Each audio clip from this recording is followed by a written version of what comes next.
Welcome back, 5th grade. Today we'll be reading another chapter from Where the Red Fern Grows. As usual, please make sure you have your book open and try to follow along as I am reading. I may occasionally pause in my reading to ask you to take notes, answer a question, or just to call your attention to something specific in the story. All right, let's go ahead and get started. Chapter 10. Mama made me a cap out of my first coon hide. I was as proud of it as Papa would have been if someone had given him a dozen Missouri mules. Mama said afterwards that she wished she hadn't made it for me, because in some way, wearing that cap must have affected my mind. I went coon crazy. I was out after the ringtails every night. About the only time I didn't go hunting was when the weather was bad, and even then Mama all but had to hog-tie me. What wonderful nights they were, running like a deer through the thick timber of the bottoms, tearing my way through stands of wild cane, climbing over drifts and jumping logs, running, screaming, and yelling, "Whoo-ee! Get him, boy, get him!" following the voices of my little hounds. It wasn't too hard for a smart old coon to fool old Dan, but there were none that prowled the riverbanks that could fool my little Ann. As Grandpa had predicted, the price of coonskins jumped sky high. A good-sized hide was worth from $4 to $10, depending on the grade and quality. I kept the side of our smokehouse plastered with hides. Of course, I would spread them out a little to cover more space. I always stretched them on the side facing the road, never on the backside. I wanted everyone in the country to see them. The money earned from my furs was turned over to my father. I didn't care about it. I had what I wanted, my dogs. I suppose that Papa was saving it for something, because I never saw anything new turn up around our home. But, like any young boy, I wasn't bothered by it, and I asked no questions. My whole life was wrapped up in my dogs. Everywhere I went, they went along. There was only one place I didn't want them to go with me, and that was to Grandpa's store. Other dogs were always there, and it seemed as if they all wanted to jump on old Dan. It got so about the only time I went to see my grandfather was when I had a bundle of fur to take to the store. This was always a problem. In every way I could, I would try to slip away from my dogs. Sometimes I swore that they could read my mind. It made no difference what I tried. I couldn't fool them. One time, I was sure I had outsmarted them. The day before I was to make one of my trips, I took my furs out to the barn and hid them. The next morning, I hung around the house for a while, and then nonchalantly whistled my way out to the barn. I climbed up in the loft and peeked through a crack. I could see them lying in front of their doghouse. They weren't even looking my way. Taking my furs, I sneaked out through a back door and, walking like a tomcat, I made it to the timber. I climbed a small dogwood tree and looked back. They were still there and didn't seem to know what I'd done. Feeling just about as smart as Sherlock Holmes, I headed for the store. I was walking along, singing my lungs out, when they came tearing out of the underbrush, wiggling and twisting, and tickled to death to be with me. At first I was mad, but one look at dancing little Ann and all was forgiven. I sat down on my bundle of fur and laughed till I hurt all over. I could scold them a little, but I could no more have whipped one of them than I could have kissed a girl. After all, a boy just doesn't whip his dogs. Grandpa always counted my furs carefully and marked something down on a piece of paper. I'd never seen him do this with other hunters, and it got the best of my curiosity. One day, while he was writing, I asked him, "Why do you do that, Grandpa?" He looked at me over his glasses and said, kinda sharp, "Never mind, I have my reasons." When Grandpa talked to me like that, I didn't push things any farther. Besides, it didn't make any difference to me if he marked on every piece of paper in the store. I always managed to make my trips on Saturday, as that was coon hunters' day. I didn't have to stand around on the outside of the circle anymore and listen to the coon hunters. I'd get right up in the middle and say my piece with the rest of them. I didn't have to tell any whoppers, for some of the things my dogs did were almost unbelievable anyhow. Oh, I guess I did make things a little bigger than they actually were, but I never did figure a coon hunter told honest-to-goodness lies. He just kind of stretched things a little. I could hold those coon hunters spellbound with some of my hunting tales. Grandpa would never say anything while I was telling my stories. He just puttered around the store with a silly little grin on his face. Once in a while, when I got too far off the beaten path, he would come around and cram a bar of soap in my pocket. My face would get all red. I'd cut my story short, fly out the door, and head for home. The coon hunters were always kidding me about my dogs. Some of the remarks I heard made me fighting mad. I never saw hounds so small, but I guess they are hounds. At least they look like it. I don't believe little Ann is half as smart as he says she is. She's so little those old coons think she's a rabbit. I bet she sneaks right up on them before they realize she's a dog. Some of these nights a big old coon is going to carry her off to his den and raise some little coon puppies. I always took their kidding with a smile on my face, but it made my blood boil like the water in Mama's tea kettle. I had one way of shutting them up. Let's all go in the store, I'd say, and see who has the most hides in there. It was true that my dogs were small, especially little Ann. She could walk under an ordinary hound. In fact, she was a regular midget. If it had not been for her long ears, no one could have told that she was a hound. Her actions weren't those of a hunting hound. She was constantly playing. She would play with our chickens and young calves, with a piece of paper or a corn cob. What my little girl lacked in size, she made up in sweetness. She could make friends with a tomcat. Old Dan was just the opposite. He strutted around with a belligerent and tough attitude. Although he wasn't a tall dog, he was heavy. His body was long and his chest broad and thick. His legs were short, big, and solid. The muscles in his body were hard and knotty. When he walked, they would twist and jerk under the skin. He was a friendly dog. There were no strangers to him. He loved everyone. Yet he was a strange dog. He would not hunt with another hound other than little Ann, or another hunter, not even my father. The strangest thing about old Dan was that he would not hunt, even with me, unless little Ann was with him. I found this out the first night I tried it. Little Ann had cut the pad of her right foot on a sharp, jagged flint rock. It was a nasty cut. I made a little boot of leather and put it on her wounded foot. To keep her from following me, I locked her in the corn crib. 2 nights later, I decided to take old Dan hunting for a while.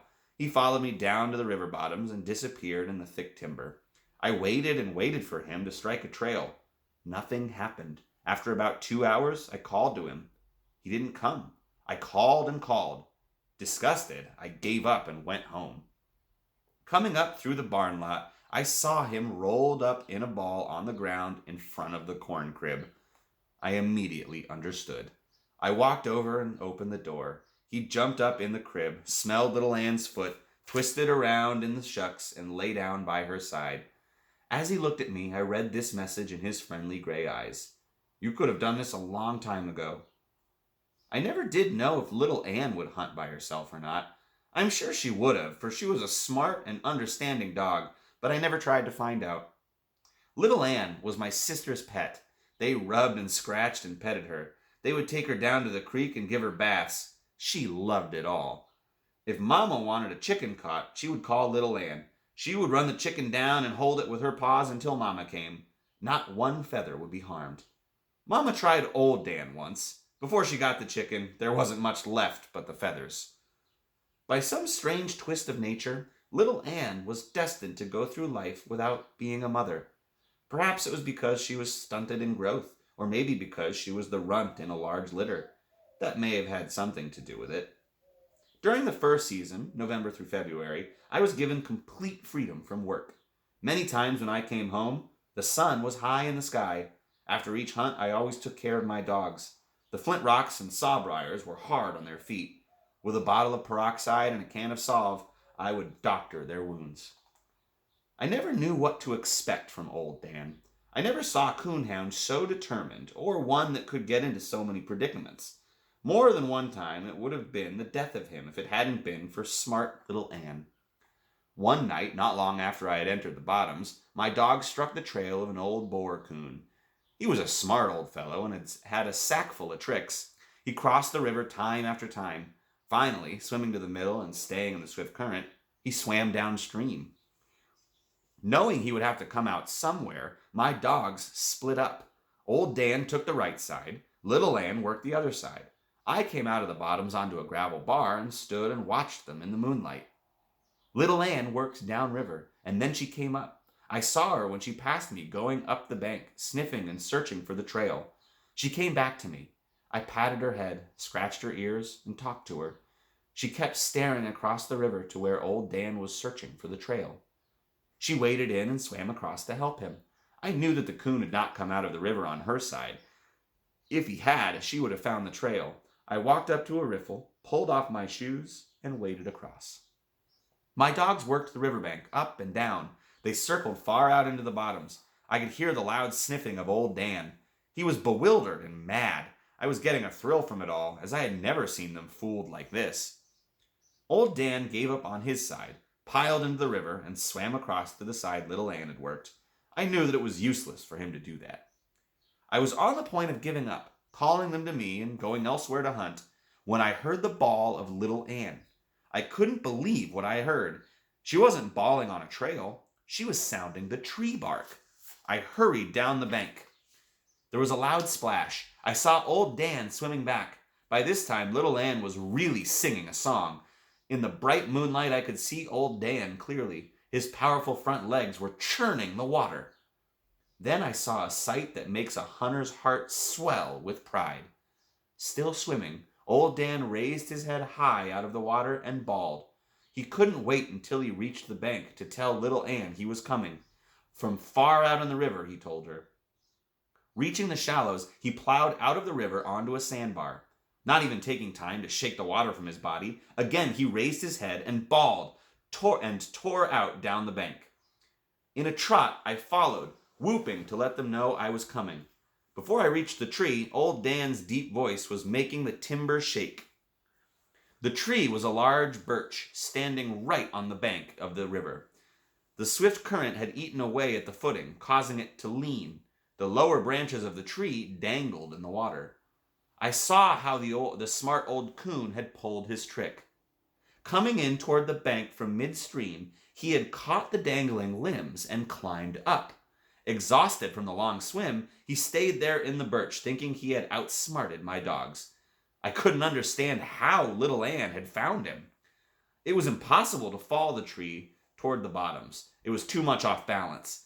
I did the next best thing. I cut a long elder switch. Unbuckling one of my suspenders, I tied it to the end and climbed the tree. The coon was sitting in a fork of a limb. Taking my switch, I whooped him a good one, and out he came. He sailed out over the river. With a loud splash, he hit the water and swam for the other side. My dogs jumped off the bank after him. They were no match against his expert swimming. On reaching the other bank, he ran downriver. Climbing down out of the tree, I picked up my axe and lantern and trotted down to another riffle and waded across. I could tell by the bawling of my dogs they were close to the coon. He would have to climb a tree or be caught on the ground. All at once, their voices stopped. I stood still and waited for them to bawl treed. Nothing happened. Thinking the coon had taken to the river again, I waited to give them time to reach the opposite bank. I waited and waited. I could hear nothing. By then, I knew he had not crossed over. I thought perhaps they had caught him on the ground. I hurried on. I came to a point where a slough of crystal clear water ran into the river. On the other side was a bluff. I could hear one of my dogs over there. As I watched and waited, I heard a dog jump in the water. It was little Ann. She swam across and came up to me. Staying with me for just a second, she jumped in the slough and swam back to the other side. I could hear her sniffing and whining. I couldn't figure out where old Dan was. By squatting down and holding the lantern high over my head, I could dimly see the opposite bank. Little Ann was running up and down. I noticed she always stayed in one place of about 25 yards, never leaving that small area. She ran down to the water's edge and stared out into the slough. The horrible thought came that old Dan had drowned. I knew a big coon was capable of drowning a dog in water by climbing on his head and forcing him under. As fast as I could run, I circled the slough, climbed up over the bluff, and came down to where little Ann was. She was hysterical, running up and down the bank and whining. I tied my lantern on a long pole, held it out over the water, and looked for old Dan's body. I could see clearly in the clear spring water, but I couldn't see my dog anywhere. I sat down on the bank, buried my face in my hands, and cried. I was sure he was gone. Several minutes passed, and all that time little Ann had never stopped. Running here and there along the bank, she kept sniffing and whining. I heard when she started digging. I looked around. She was 10 feet from the water's edge. I got up and went over to her. She was digging in a small hole about the size of a big apple. It was the air hole for a muskrat den. I pulled little Anne away from the hole, knelt down, and put my ears to it. I could hear something and feel a vibration in the ground. It was an eerie sound and seemed to be coming from far away. I listened. Finally, I understood what the noise was. It was the voice of old Dan. Little Anne had opened the hole up enough with her digging so his voice could be heard faintly. In some way, he had gotten into that old muskrat den. I knew that down under the bank in the water, the entrance to the den could be found. Rolling up my sleeve, I tried to find it with my hand. I had no luck. It was too far down. There was only one thing to do. Leaving my axe and lantern, I ran for home. Picking up a long-handled shovel, I hurried back. The sun was high in the sky before I had dug old Dan out. He was a sight to see, nothing but mud from the tip of his nose to the end of his tail. I held on to his collar and led him down to the river to wash him off. The water there was much warmer than the cold spring water of the slough. After washing him, I turned him loose. Right back to the hole he ran. Little Anne was already digging. I knew the coon was still there. Working together, we dug him out. After the coon was killed, I saw what had made him so smart. His right front foot was twisted and shriveled. At one time, he must have been caught in a trap and had pulled himself free. He was an old coon. His face was almost white. He was big and heavy and had beautiful fur.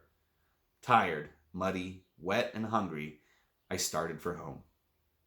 I've often wondered how old Dan got into that old muskrat den. Perhaps there was another entrance I had overlooked. I'll never know.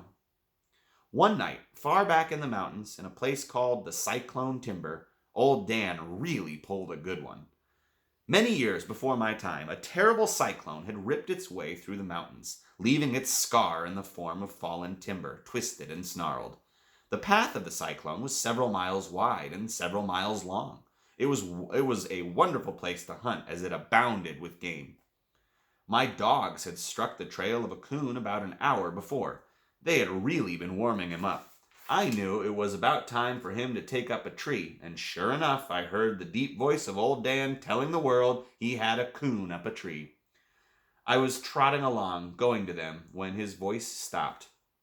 I could hear little Anne, but not old Dan. I wondered why, and was a little scared, for I just knew something had happened. Then I heard his voice. It seemed louder than it had been before. I felt much better. When I came up to the tree, I thought little Anne had treed old Dan. She was sitting on her haunches, staring up and bawling the tree bark. There, a good 15 feet from the ground, with his hind legs planted firmly in the center of a big limb and his front feet against the trunk of the tree, stood old Dan, bawling for all he was worth. Above him, some 8 or 9 feet, was a baby coon. I was glad it was a young I was glad it was a young one, for if it had been an old one, he would have jumped out. Old Dan would have followed, and he surely would have broken all his legs. From where I was standing, I could see it was impossible for old Dan to have climbed the tree. It was dead and more of an old snag than a tree, with limbs that were crooked and twisted. The bark had rotted away and fallen off, leaving the trunk bare and slick as glass. It was a good 10 feet up to the first limb. I couldn't figure out how old Dan had climbed that tree. There had to be a solution somewhere. Walking around to the other side, I saw how he had accomplished his feat. There in the bottom was a large hole. The old tree was hollow. Stepping back, I looked up and could see another hole, which had been hidden from me because of old Dan's body. He had simply crawled into the hole at the bottom, climbed up the hollow tree, and worked his way out on the limb. In some way, he had turned around and reared up, placing his front feet against the trunk. There he was. I didn't know what to do. I couldn't cut the tree down, and I was afraid to climb it for fear I would scare the coon into jumping out. If he did, old Dan would jump too and break his legs. I ran plan after plan around in my mind. None would work. I finally came to the conclusion that I had to climb the tree and get a hold of that crazy dog. I blew out my lantern, pulled off my shoes and socks, and started shimmying up the tree. I prayed that the coon wouldn't jump out. Inching along, being as quiet as I could, I made it up to old Dan and grabbed his collar. I sat down on the limb and held him tight. He would bawl now and then and all but burst my eardrums. I couldn't drop him to the ground, and I couldn't climb down with him. I couldn't sit there on that limb and hold him all night. I would be no better off when daylight came. Glancing at the hole by my side gave me the solution to my problem.